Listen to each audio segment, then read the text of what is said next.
మనం రామాయణంలో బాలకాండలో 73 సర్గల వరకు నిన్నటి వరకు చదువుకుందాం. నిన్న సీతారామ లక్ష్మణుల కళ్యాణం సీతాదేవిది, ఊర్మిళాదేవి, మాండవీదేవి, శృతకీర్తిదేవి వీళ్ళ నలుగురు రామ లక్ష్మణ భరత శత్రుఘ్నులను వివాహం జరుపుకున్నారు. వివాహం జరిగింది ఈ నలుగురికి ఆ నలుగురితో అనే ఘట్టాన్ని నిన్నటి వరకు చదువుకున్నాం. వివాహం అయిన తర్వాత అందరూ కూడా విడిది భవనమునకు చేరారు అనే ఘట్టం దగ్గర ఆగింది. ఇవాళ 74వ సర్గంలో ఉన్నాం. వివాహ మహోత్సవములు ముగిసిన పిమ్మట దశరథుడు సపరివారముగా అయోధ్యకు బయలుదేరుట, మార్గ మధ్యమున పరశురాముడు ఎదురగుట. ఆ రాత్రి గడిచిన పిమ్మట మరునాడు విశ్వామిత్ర మహాముని రామ లక్ష్మణ భరత శత్రుఘ్నులను వారి వధువులను ఆశీర్వదించి దశరథ జనక మహారాజులను వీడ్కొని హిమవత్ పర్వతమునకు వెళ్ళాను. విశ్వామిత్ర మహర్షి వెళ్లిన పిమ్మట దశరథ మహారాజు మిథిలాధిపతి అయిన జనకుని వీడ్కొని సపరివారముగా అయోధ్యాపురమునకు బయలుదేరెను. అట్లు బయలుదేరిన దశరథ మహారాజును జనకుడు కొంత దూరము అనుసరించెను. విదేహ రాజ్య ప్రభువైన జనకుడు ఆ నలుగురు వధువులకు అపరిమితముగా ధనమునిచ్చెను. ఇంకను అతడు లక్షల కొలది గోవులను, పెద్ద సంఖ్యలో శ్రేష్టములైన కంబళములను, మిక్కిలి విలువైన పెక్కు పట్టు వస్త్రములను కానుకగా ఇచ్చెను. మరియు వారి వెంట చక్కగా అలంకరింపబడిన బలిష్టములైన ఏనుగులను, మేలుజాతి గుర్రములను, అందమైన రథములను, వీరులైన యోధులను, భక్తి విశ్వాసములు గల దాసదాసీ జనములను ఆ ప్రభువు అరణముగా పంపెను. ఇంకను ఆ మిథిలాధిపతి పుష్కలముగా వెండి బంగారములను, ముత్యములను, పగడములను వారికి కన్యాదానముగా సమర్పించెను. మిథిలాధిపతి అయిన జనక మహారాజు ఇంకను అసంఖ్యాకములైన సంపదలను బహూకరించి దశరథుని అనుమతిని పొంది తన అంతఃపురమున ప్రవేశించెను. అయోధ్యాధిపతి అయిన దశరథుడు వీరులైన పుత్రులతోడ, ఋషులందరితోడ, చతురంగ బలములతోడ, పరిచారికులతోడ గూడి ప్రయాణమును కొనసాగించెను. ఆ విధముగా దశరథుడు ఋషులతో కుమారులతో వెళ్ళుచుండగా అక్కడక్కడ పక్షులు భయంకరమైన శబ్దములను చేయుచుండెను. భూమిపై సంచరించు మృగములన్నీయును ప్రదక్షిణ పూర్వకముగా తిరుగాడసాగెను. పక్షుల అరుపులు అశుభములను, మృగముల ప్రదక్షిణములను శుభములను సూచించును. ఇక్కడ మనకి ఒక చిన్న పాయింట్ మనం చూడాల్సింది ఏంటంటే, బయటికి బయలుదేరేటప్పుడు పక్షుల అరుపులుట అశుభముట, అదే మృగములు ప్రదక్షిణములుట శుభములుగా సూచిస్తాయిట. అది ఎదురు చూసుకుని వెళ్ళాలి అంటారు కదా, వాళ్ళకి ఎదురైన సంఘటనలవి. నరేంద్రుడు ఆ శకునములను గమనించి వశిష్ఠుని ఇట్లు ప్రశ్నించెను. ఓ మహర్షి, ఒకవైపు పక్షులు భయంకరములైన అరుపులు కర్ణ కఠోరముగా వినిపించుచున్నవి, మరి ఒక ప్రక్కన మృగములు ప్రదక్షిణముగా సంచరించుచున్నవి. అశుభములను శుభములను సూచించు ఈ శకునముల కారణముగా నా హృదయము కంపించుచున్నది, మనస్సు కలవరపడుచున్నది. దీని అంతరార్థమేమి? అంతట వశిష్ఠ మహర్షి దశరథుని ఈ మాటలను విని మృదు మధురముగా ఇట్లు పలికెను. ఈ శకునముల ఫలితమును వినుము. ఆకాశమునందలి పక్షులు భయంకరములైన అరుపులు రాబోవు అశుభమును సూచించుచున్నవి, కాని ఈ మృగముల ప్రదక్షిణలు వాటి ఉపశమనమును, ఆ అశుభములు తొలగునని తెలుపుచున్నవి. కావున కలవరపడవలదు. వారు అట్లు మాట్లాడుకొనుచుండగా భూమిని కంపింపజేయుచు చక్కని చెట్లను పడగొట్టుచు ఒక పెద్ద సుడిగాలి విచ్చెను. సూర్యకాంతులను చీకట్లు ఆవరించెను. దిక్కులన్నీయు వెలవెలబోయెను. బలములన్నీయు దుమ్ము కొట్టుకొని చేష్టలుడిగెను. వశిష్ఠుడు, ఇతర మహర్షులు, దశరథుడు, ఆయన కుమారులు మాత్రము చైతన్యము కలిగి ఉన్నవారి వలె ఉండిరి. మిగిలిన వారందరూ నిశ్చేష్టులయ్యుండిరి. భయంకరమైన ఆ చిమ్మ చీకట్లలో సేన అంతయు భస్మముచే కప్పబడినదా అన్నట్లు ఉండెను. అట్టి సేన జమదగ్ని మహర్షి కుమారుడైన పరశురాముని చూచెను. అతడు జటామండలధారి అయి ప్రళయకాల రుద్రుని వలె భయంకరుడై ఉండెను. అతడు రాజు వంశములను పరిమార్చినవాడు.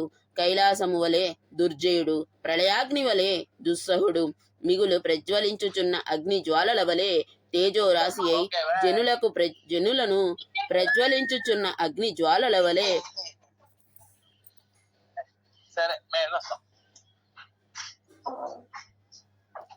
జనులను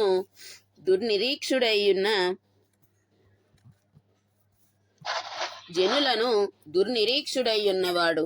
అతడు భుజముపై గండ్ర కొడ్డలిని పూని మెరుపు తీగ వలె మిరుమిట్లు గొలుపుచున్న ధనుర్బాణములను ధరించి త్రిపురాంతకుడైన శివుని వలె తేజరిల్లుచుండెను. ప్రజ్వరిల్లుచున్న అగ్ని వలె భయంకరముగా కనిపించుచున్న ఆ పరశురాముని చూచి జప హోమ తత్పరులైన వశిష్ఠుడు మున్నగు ప్రముఖ విప్రులను మునులందరూ గుమిగూడి తమలో తాము ఇట్లు చర్చించుకొనసాగిరి. పూర్వము క్షత్రియుడైన కార్తవీర్యార్జునుడు ఇతని తండ్రి అయిన జమదగ్నిని చంపుటచే క్రుద్ధుడైన ఈ పరశురాముడు ఇప్పుడు క్షత్రియులను చంపుటకై రాలేదు కదా.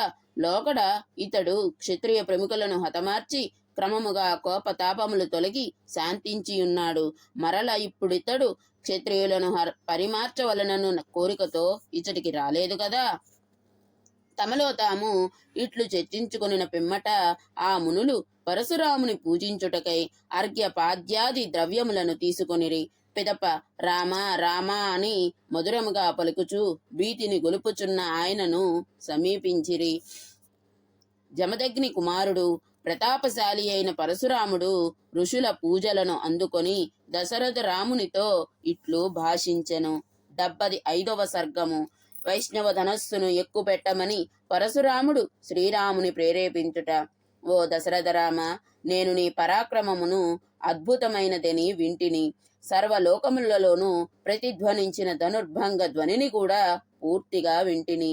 శివధనస్సును విరుచుట అను నీ అద్భుత కృత్యమును ఊహింపరానిది. ఆ విషయమును విని నేను మరి ఒక మహాధనస్సును తీసుకొని ఇచ్చటికి వచ్చి తిని. ఇదిగో ఆ ధనస్సు. ఇది నా తండ్రి జమదగ్ని నుండి నాకు లభించినది. భీతిని గొలుపు ఈ మహాధనువును శరముతో సంధించి నీ బలమును ప్రదర్శింపుము. ఓ రాఘవ, ఈ ధనస్సును ఎక్కుపెట్టుటలో నీకు గల బలమును చూచి వీరులచే ప్రశంసలను అందుకొను నీకు నాతో ద్వంద్వ యుద్ధమును అనుగ్రహించెదను. పరశురాముని వచనములను వినినంతనే దశరథ మహారాజు ముఖముపై విషాదము అలుముకొనెను. పిమ్మట ధైర్యముతో అంజలి ఘటించి ఇట్లనెను. ఓ భార్గవరామ, నీకు క్షత్రియులపై గల కోపము చల్లారినది కదా. నీవు బ్రాహ్మణోత్తముడవు, వాసిగాంచిన వాడవు. పసిబాలురైన నా పుత్రులపై దయచూపుము. నీవు వేద శాస్త్రములను నియమనిష్టలతో అధ్యయనము చేయు భృగు మహర్షి వంశమున జన్మించిన వాడవు. ఇంద్రుని సమక్షమున ప్రతిజ్ఞాపూర్వకముగా శస్త్రములను త్యజించితివి. అట్టి నీవు ధర్మపరుడవై కశ్యప మహర్షి రాజ్యమును ధారపోసి వనవాసివై మహేంద్రగిరిపై నివసించుచుంటివి. ఓ మహాముని, మాకు మహోపద్రవము తెచ్చి పెట్టుటకే నీవు ఇచటికి వచ్చినట్లున్నది.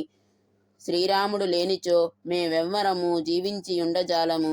దశరథుడు ఇట్లు ప్రాధేయపడుచున్నను పరాక్రమశాలి అయిన పరశురాముడు ఆయన మాటలను పట్టించుకొనక శ్రీరామునితో ఇట్లనెను. ఓ శ్రీరామ, ఈ దివ్య ధనస్సులు రెండును శ్రేష్టములైనవి, దృఢమైనవి, శక్తివంతములైనవి, ప్రముఖమైనవి అని ముల్లోకముల యందును ఖ్యాతి వహించెను. విశ్వకర్మ వీటిని ప్రయత్నపూర్వకముగా నిర్మించెను. కాకుత్స వంశజుడైన ఓ నరేంద్ర, ఒకానొకప్పుడు త్రిపురాసుర సంహారమునకై దేవతలు పరమేశ్వరునకు ఒక ధనస్సును సమర్పించిరి. దానిని నీవు భగ్నమునర్చితివి. ఈ రెండవ ధనస్సును దేవతలు శ్రీ మహావిష్ణువునకు అర్పించిరి. ఇది తిరుగులేనిది. ఓ రామ, అపూర్వమైన కాంతులతో విలసిల్లుచున్న ఈ వైష్ణవ ధనస్సును కూడా శివధనస్సు వలె మిక్కిలి శక్తివంతమైనది.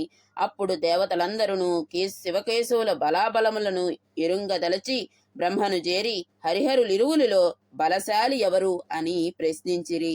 అంతట బ్రహ్మదేవుడు దేవతల ప్రశ్నలలోని అంతరార్థమును గమనించి వారి ఇరువురి మధ్య విరోధమును కలిగించెను. ఆ కారణముగా ఒకరినొకరు జయింపకోరుచున్న హరిహరుల మధ్య అత్యద్భుతమైన సమరము సంభవించెను. అప్పుడు విష్ణువు హుంకరింపగా మిక్కిలి శక్తిమంతమైన శివధనస్సు నిస్తేజమయ్యెను. మహాదేవుడైన ఆ ముక్కంటియు నిశ్చేష్టుడయ్యెను. అంతట దేవతలందరూ ఋషీశ్వరులతో చారణులతో కూడి అతడికి చేరి వారిని ప్రార్థింపగా ఆ హరిహరులు ఇరువురు శాంతించిరి. విష్ణు హుంకారముతో శివధనస్సు నిస్తేజము అగుటగు గాంచి దేవతలను ఋషులను విష్ణువే అధికుడు అని తలంచిరి. మహాదేవుడైన శివుడు అందులకు మిక్కిలి క్రుద్ధుడై బాణములతో కూడిన మహాధనువును విదేహ ప్రభువులలో రాజర్షి అయిన దేవరాతుని హస్తమున న్యాసముగా ఉంచెను. ఓ రామ, శత్రుపురములను నశింపజేయునట్టి వైష్ణవ ధనస్సును శ్రీ మహావిష్ణువు భృగు వంశజుడైన రుచీకుని కడ ఉత్తమ న్యాసముగా ఉంచెను. మహా తేజస్వి అయిన రుచీకుడు ప్రతీకారేచ్ఛ లేనివాడు, మహాత్ముడు. తనకు కుమారుడు, నాకు తండ్రి అయిన జమదగ్ని ఈ దివ్య ధనస్సును వసంగెను. తపోబల సంపన్నుడైన నా తండ్రి అస్త్ర సన్యాసము చేసి ఉండగా కార్తవీర్యార్జునుడు మూర్ఖబుద్ధితో ఆయనను వధించెను. ఆ కార్తవీర్యార్జునుడు భయంకరముగా అతి క్రూరముగా మా తండ్రిని వధించినట్లు విని రోషముతో నేను క్షత్రియులను 21 పర్యాయములు పుట్టిన వానిని పుట్టినట్లుగా తుదముట్టించి తిని. శ్రీరామ, సమస్త భూమండలమును జయించి యజ్ఞాంతమున పుణ్యకార్యములను చేయువాడు మహాత్ముడైన కాశ్యప మహర్షికి ఈ భూమండలమును దక్షిణగా సమర్పించి తిని. తపోబలముతో మహేంద్రగిరికి చేరితిని. దేవతలు సంచరించుచున్నట్టి ఆ పర్వతమునందు ప్రశాంతముగా తపమనర్చుచూ ఉంటిని.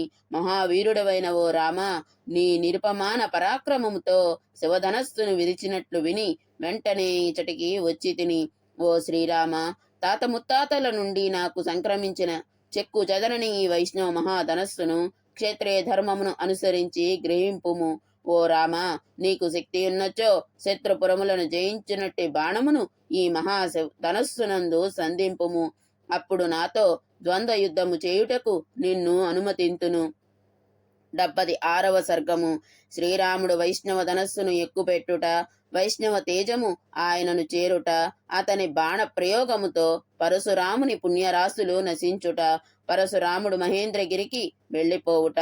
దశరథ రాముడు తన తండ్రి ఎడగల భక్తి గౌరవముల కారణముగా ఇంతవరకును ఏమీ మాట్లాడక మిన్నకుండెను. కాని ఇప్పుడు పరశురాముని పలుకులకు విన్న మీదట ఆయనతో క్లుప్తముగా ఇట్లు వచించెను. బ్రహ్మర్షివైన ఓ పరశురామ, నీ తండ్రిని వధించిన కార్తవీర్యార్జునిపై పగ తీర్చుకొనుటకై నీవు ఆయనను వధించి 21 మారులు దండెత్తి క్షత్రియ వంశములను నిర్మూలించిన విషయమును నేను వినియుంటిని. ఒక వీరుడు చేయదగిన పనినే నీవు చేసితివి. అందులకు నిన్ను మెచ్చుకొనుచున్నాను. ఓ భార్గవ, నన్ను నీవు పరాక్రమము లేని వానినిగా క్షత్రియ ధర్మము ప్రకారము ధనస్సు నెక్కు పెట్టుట, యుద్ధము చేయుట మున్నగు విషయములందు అశక్తునిగాను భావించి అవమానించితివి. దీనిని నేను ఒప్పుకొనను. ఇదిగో ఇప్పుడే నా పరాక్రమమును చూడుము అని పలికి సాటిలేని పరాక్రమశాలి అయిన శ్రీరాముడు క్రుద్ధుడై పరశురాముని చేతుల నుండి ధనుర్బాణములను గ్రహించెను. వాటితో పాటు ఆయనలోని వైష్ణవ శక్తిని కూడా తనలో చేర్చుకొనెను. పిమ్మట శ్రీరాముడు ధనస్సును ఎక్కుపెట్టి అల్లెత్రాటిపై బాణమును సంధించెను. మరియు ఆ రఘువరుడు క్రుద్ధుడై భార్గవ రామునితో ఇట్లు పలికెను. నీవు బ్రాహ్మణుడవైనందున నాకు పూజ్యుడవు. మీదు మిక్కిలి పూజ్యుడైన విశ్వామిత్రునకు సోదరియగు సత్యవతికి పౌత్రుడవు కనుక ఈ శరముతో నీ ప్రాణములను తీయుటకు నేను వెనకాడుచున్నాను. ఓ పరశురామ, ఒక లోకము నుండి మరి ఒక లోకమునకు క్షణములో చేరగల గమన శక్తి నీకు గలదు. తపో బలముచే సాధించుకొనిన సాటిలేని పుణ్యలోకములు నీకు గలవు. ఈ బాణ ప్రయోగముతో నీ పాదగతిని తొలగింపు మందువా లేక నీ పుణ్యరాశులను నశింపజేయమందువా తెలుపుము. నీవు కోరిన రీతిగా చేసెదను. ఏలనన ఈ వైష్ణవ బాణము దివ్యమైనది, శత్రుపురములను రూపుమాపునది, శత్రుపక్షమునందలి వీరుల యొక్క బల గర్వమును అణిచివేయునది. అట్టి ఈ బాణప్రయోగము వ్యర్థము కారాదు. శ్రేష్టమైన వైష్ణవ ధనుర్బాణములను ధరించియున్న శ్రీరాముని దర్శించుటకై బ్రహ్మాది దేవతలు ఋషీశ్వరులతో గుంపులుగా విచ్చేసిరి. గంధర్వులు, అప్సరసలు, సిద్ధులు, చారణులు, కిన్నరులు, యక్షులు, రాక్షసులు, నాగులు మొదలగు వారు ఆ అత్యద్భుత దృశ్యమును గాంచుటకై అతడికి చేరిరి. శ్రీరాముడు శ్రేష్టమైన ఆ ధనుర్బాణములను ఎక్కుపెట్టినంతనే లోకము స్తబ్ధమాయను. భార్గవరాముడు వైష్ణవ తేజమును కోల్పోయెను. పిమ్మట అతడు ఆశ్చర్యపడుచు శ్రీరాముని చూచెను. పరశురాముడు తన తేజస్సు పరాక్రమము సన్నగిల్లిపోగా నిశ్చేష్టుడై రాజీవలోచనుడకు శ్రీరామునితో తిన్నగా ఇట్లనెను. పూర్వము నేను జయించిన సమస్త భూమండలమును కాశ్యప మహర్షికి సమర్పించి తిని. అప్పుడా మహాముని ఇక నీవు నా దేశమున ఉండదగదు అని నన్ను ఆదేశించెను. అంతట నేను నా గురువుగారి ఆజ్ఞను శిరసా వహించి ఆయనకు సమర్పించిన ప్రదేశమునందు ఏమాత్రము నివసింపను అని ప్రతిజ్ఞ చేసి తిని. ఓ వీర రాఘవ, అందువలన నీవు నా గమన శక్తిని మాత్రము తొలగింపవలదు. నేను పర్వతరాజమైన మహేంద్రగిరికి మనోవేగముతో ఇప్పుడే వెళ్ళదను. కనుక రామ, నా తపశ్శక్తి సాధించిన సాటిలేని పుణ్యలోకములను అన్నింటినీ నీ శర ప్రయోగముతో నశింపజేయుము. ఇక ఏమాత్రము జాగు చేయవలదు. ఓ పరంతప, ఈ మహాధనస్సును ఎక్కుపెట్టుట చేత నిత్యుడు దేవదేవుడైన ఆ శ్రీ మహావిష్ణువే నీవని నేను గ్రహించి తిని. నీకు మంగళమగుగాక.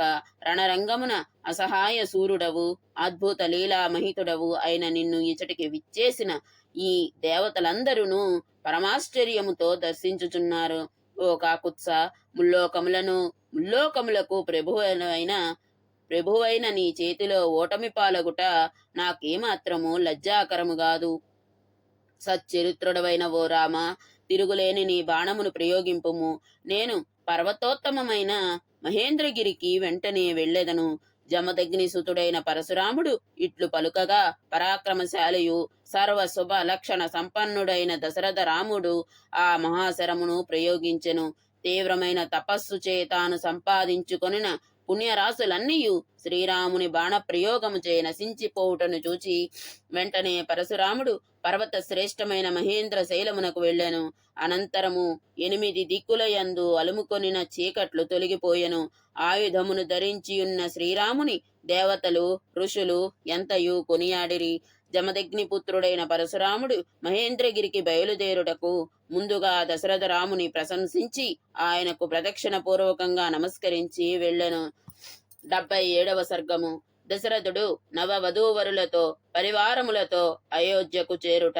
భరతుడు శత్రుఘ్నునితో కూడి మేనమామ వెంట తాతగారి ఇంటికి వెళ్ళుట. రామలక్ష్మణులు మాతాపితరులను గురువులను సేవించుచు విలసిల్లుచుండుట. పరశురాముడు వెళ్ళిన పిమ్మట దశరథ రాముడు ప్రసన్న చిత్తుడై ప్రతిభాశాలి అయిన వరుణదేవునకు ఆ ధనుర్బాణములను న్యాసముగా అప్పగించెను. పిమ్మట వశిష్ఠుడు మొదలగు మహర్షులు అందరికీ రఘురాముడు పాదాభివందనమునర్చి నివ్వెరపాటునకు లోనయ్యున్న తండ్రిని చూచి ఇట్లు నుడివెను. మహారాజా, పరశురాముడు వెళ్ళిపోయినాడు కనుక మీ ఆధీనములో భద్రముగానున్న చతురంగ బలములు అయోధ్యాభిముఖముగా ఇక బయలుదేరవచ్చును. చాతక పక్షులు మేఘ జలముల కొరుకువలే మన సేనలు మీ ఆజ్ఞకై నిరీక్షించుచున్నవి. అవి సాగిపోవుటకు ఆజ్ఞనిండు. దశరథ మహారాజు శ్రీరాముని మాటలను విని ప్రేమతో తన ప్రియసుతుని కౌగిలించుకొని మూర్ధమును ఆఘ్రాణించెను. పరశురాముడు వెళ్ళిపోయినాడు అను వచనమును వినినంతనే ఆ దశరథుడు పరమ సంతోషముతో పొంగిపోయెను. అంతేకాక తానును తన కుమారుడైన శ్రీరాముడు మరల జన్మలెత్తినట్లు తలపోసెను. పిమ్మట దశరథుని ఆజ్ఞలతో ఆ చతురంగ బలములన్నీయు అయోధ్యాపురికి చేరెను. ఆ పురమునందలి గృహములపై ధ్వజ పతాకములు రెపరెపలాడుచు శోభిల్లుచుండెను. తూర్యములు మున్నగు వాద్యధ్వనులతో పురము ప్రతిధ్వనించుచుండెను. రాజవీధులయందు సుగంధ ద్రవ్యములు కలయంపి చల్లి వాటిపై పలు వన్నెల పువ్వులను అలంకరించుటచే అవి చూడముచ్చటగా నుండెను. నూతన వధూవరులను వెంట నిడుకొని వైభవంతో పురికి ఏతెంచుచున్న దశరథునకు పౌరులందరూ సంతోషముగా వికసన్ముఖులై జేజేలు కొట్టుచు మంగళ ఆశీర్వచనములతో స్వాగతము పలికిరి. జన సమూహములతో కిటకిటలాడుచున్న పురవీధులలో దశరథ మహారాజు హర్షోల్లాసములతో అడుగిడెను. పురమునందలి ప్రముఖులను బ్రాహ్మణోత్తములను చాలా దూరము నుండి రాజునకెదురుగా వచ్చి తమ హర్షాతి రేఖమును ప్రకటించిరి. శ్రీమంతుడును మహా యశస్వి అయిన దశరథ మహారాజు సకల సద్గుణ సంపన్నులైన పుత్రులు వెంటనుండగా హిమాలయ పర్వతము వలె ఉన్నతమైన మనోహరమైన తన ప్రాసాదమును ప్రవేశించెను. అంతట అంతఃపుర జనులు, ఆత్మీయులు, బంధువులు, మిత్రులు మొదలగు వారందరూ వారి రాకకు ఆనందించి వారిని భోగ్య వస్తువులతో పూజించిరి. సౌందర్యవతులైన కౌసల్య, సుమిత్ర, కైకేయులను, ఇతర రాజస్త్రీలను నవవధువులకు ఉపచారములు నడుపుటలో నిమగ్నులైరి. అనంతరము రాజపత్నులు సౌభాగ్యవతి అయిన సీతను, యశస్వి అయిన ఊర్మిళను, కుశధ్వజ రాజకుమార్తెలైన మాండవి, శృతకీర్తులను అంతఃపురమునందు ప్రవేశపెట్టిరి. ఆ నవవధువులు చందనాది సుగంధ ద్రవ్యములను అలందుకుని పట్టు వస్త్రములను ధరించి శోభిల్లుచు స్వస్తి వచనములతో పూజా గృహములయందు అడుగిడి ఇలవేల్పును గంధ పుష్పాదులతో ఆరాధించిరి. దైవ సేవలు ముగిసిన పిమ్మట ఆ రాజకుమార్తెలు నలుగురు పెద్దలైన వారందరికీ క్రమముగా వందనములను ఆచరించిరి. వారు కుబేర భవనములను తలపింపజేయనట్టి తమ తమ మందిరములకు చేరిరి. పిదప బ్రాహ్మణోత్తములకు గోవులను ధాన్యములను దానమునర్చి వారిని సంతృప్తిపరిచిరి. అనంతరము ఆ నవవధువులు ఏకాంతమున తమ భర్తలతో కూడి ఆనందించిరి. లోకమున సాటిలేని పరాక్రమశాలురు, అస్త్ర విద్యా పారంగతులు, మహానుభావులైన రామ లక్ష్మణ భరత శత్రుఘ్నులు వివాహితులై బంధుమిత్రులతో కూడి సకల సంపదలతో తొలతూగుచు హాయిగా ఉండిరి. ఆ నరశ్రేష్ఠులు తల్లిదండ్రులను సేవించుచు వారిని ఆనందింపజేయుచుండిరి. వారు నీతిజ్ఞులై తమ సద్గుణములచే ఎల్లవేళలా గురువుల అభిమానములను చోరగొనుచుండిరి. కొంతకాలమునకు పిమ్మట రఘువంశ ప్రభువైన దశరథ మహారాజు కైకేయి సుతుడైన భరతునితో ఇట్లు నుడివెను. ఓ వీరకుమార, కేకయ్య రాజకుమారుడు నీకు మేనమామ అయిన ఈ యుధాజిత్తు నిన్ను తీసుకొని పోవుటకై వచ్చి ఇచటనే ఉన్నాడు. మనము మిథిలా నగరమున ఉన్నప్పుడు అతడచటికి వచ్చి ఋషుల సమక్షమున నన్ను ప్రార్థించెను. ఓ ధర్మజ్ఞ, మీ తాతగారికి ప్రీతిని గూర్చుటకై నీవు మీ మామ వెంట అచటికి వెళ్ళుము. తండ్రి అయిన దశరథుని మాటలను పాటించి భరతుడు తల్లిదండ్రులకు, గురువులకు, అన్న అయిన శ్రీరామునకు నమస్కరించి లక్ష్మణుని ఆలింగనము చేసుకొని తమ్ముడకు శత్రుఘ్నునితో కూడి తాతగారి కడకు వెళ్ళుటకు సిద్ధపడెను. సూర్యుడు నరశ్రేష్ఠుడైన భరతుడు శత్రుఘ్న సహితుడై తండ్రి ఆజ్ఞను గైకొని ఎవ్వరిని ఏమాత్రము నొప్పింపని శ్రీరాముని అనుమతిని పొంది ప్రేమమూర్తులైన తల్లుల యొద్ద సెలవు తీసుకొని ప్రయాణమయ్యను. భరత శత్రుఘ్నులు వెళ్లిన పిదప మహాబలశాలురైన రామలక్ష్మణులు దైవ సమానులైన తల్లిదండ్రులకు సేవలనర్చుచుండిరి. ధర్మాత్ముడైన శ్రీరాముడు తండ్రి అనుజ్ఞను అనుసరించి పౌరులకు ప్రియమును హితమును గూర్చునట్టి సమస్త కార్యములను నెరవేర్చుచుండెను. వేదములు, ధర్మశాస్త్రములు పేర్కొనిన నియమములను పాటించుచు రామలక్ష్మణులు ఇరువురు మాతృదేవతలకు కావలసిన పనులను ఒనర్చుచుండిరి. మరియు పరాకు లేకుండా సందర్భానుసారముగా గురువులకు శుశ్రూషాది కార్యములను నిర్వర్తించుచుండిరి. శ్రీరాముని యొక్క సౌశీల్యమునకు, ఉదాత్త ప్రవర్తనకు, సద్గుణములకు దశరథుడు మురిసిపోవుచుండెను. అట్లే బ్రాహ్మణులు, వైశ్యులు, మున్నగు దేశవాసులందరూ పరమానంద భరితులగుచుండిరి. మహాయశస్వియు సత్య పరాక్రముడైన శ్రీరాముడు తన సద్గుణ సంపదలచే లోకమునందలి సమస్త ప్రాణులకు బ్రహ్మదేవుని వలె మిక్కిలి ప్రీతిపాత్రుడయ్యను. నిర్మల మనస్కుడైన శ్రీరాముని అంతఃకరణముందు సంతతము సీతయే నెలకొనియుండెను. ఆమె హృదయమునందు సర్వదా శ్రీరాముని రూపమే మిదులుచుండెను. ఇట్లు వారు పరస్పర అనురాగములతో చాలా కాలము విహరించుచుండిరి. జనకుడు వీర్యశుల్కయగు సీతాదేవిని తనకు జీవిత భాగస్వామిగా చేసినందున శ్రీరామునకు ఆమె మిక్కిలి ప్రీతిపాత్రులయ్యను.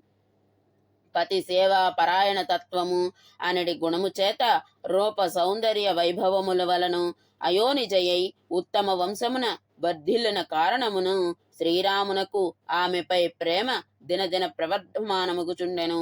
అదే విధముగా శ్రీరాముడు తనకు భర్త అయిన కారణమును గుణ సౌందర్యాతిశయము చేతను సీతాదేవికి ఆయనపై ప్రేమ రెండింతలయ్యెను. సీతారాములు ఒకరి హృదయమును మరి ఒకరు ఎరిగిన వారగుటచే తదు అనుగుణముగా వారు పరస్పర అనురాగములతో మెలుగుచుండిరి. రూపమునందు దివ్య స్త్రీ వలెను, సౌందర్యమున లక్ష్మీదేవి వలెను ఉన్న జనకుని కూతురైన సీత ఆ రాముని హృదయమును విశేషముగా చూరగొనెను. రాజర్షి అయిన దశరథ మహారాజ పుత్రుడగు శ్రీరాముడు ఉత్తమ రాజపుత్రికై మనోహరిణి అయిన సీతాదేవితో కూడి దేవాదిదేవుడైన శ్రీ మహావిష్ణువు లక్ష్మీదేవితో వలె సకల భోగ భాగ్యములతో శోభిల్లుచుండెను. ఇది వాల్మీకి మహర్షి విరచితమై ఆది కావ్యమైన శ్రీమద్ రామాయణమునందలి బాలకాండము సమాప్తము. శ్రీ శ్రీ శ్రీ మంగళం మహత్. స్వస్తి.